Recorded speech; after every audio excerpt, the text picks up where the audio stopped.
అందరికీ నమస్కారం. నిన్న అనగా 10వ తేదీ నా మీద ఒక కార్యక్రమానికి వెళ్ళిన క్రమంలో వ్యక్తిగత కక్షలతోటి నా మీద, అలాగే నాతో వచ్చినటువంటి నేను తోడుగా ఎవరినైతే తీసుకెళ్తానో వాళ్ళ మీద, అలాగే స్థానికంగా ఈ జరుగుతున్న పెనుగులాటను గమనించి మాకు మద్దతుగా వచ్చిన వ్యక్తుల మీద కొందరు వ్యక్తులు ఎవరైతే దాడి చేసి కొట్టారో అది పార్టీకి కానీ ఎవరికి ఏ సంబంధం లేదు. అది కేవలం కొందరు వ్యక్తులు నా ఎదుగుదలను చూసి ద్వేషంతో ఓర్చుకోలేక చేసిన దాడి అది.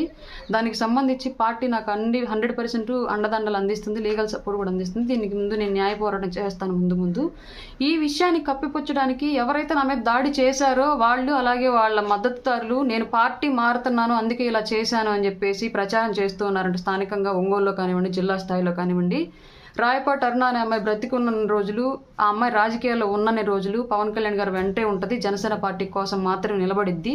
నేను అవసరాల కోసమో, అవకాశాల కోసమో, ఆస్తుల కోసమో పార్టీలు మారి వ్యక్తిత్వాన్ని నీచ స్థాయికి దిగజార్చుకునే వ్యక్తిని కాదు నేను. నాకు ఆస్తుల కన్నా ఆత్మాభిమానం ఇంపార్టెంట్. ఆ విషయం నా గురించి తెలిసిన వాళ్ళందరికీ తెలుసు. కాబట్టి ఇప్పటికైనా వ్యక్తులు తమ స్వార్థాన్ని వదిలి వాస్తవాల్లోకి వస్తే మంచిది. లేదంటే మాత్రం తగిన మూల్యం చెల్లించుకుంటారు భారీగా. ఈ విషయాన్ని ఇప్పటివరకు బిగబట్టుకుని ఉన్నాను. ఈ వ్యక్తిగతంగా నా మీద చేస్తున్న దాడుల్ని ఇప్పుడు వాళ్లే బయట పెట్టారు కాబట్టి బహిర్గతంగా దీని మీద నేను కంపల్సరీగా న్యాయ పోరాటం చేస్తాను.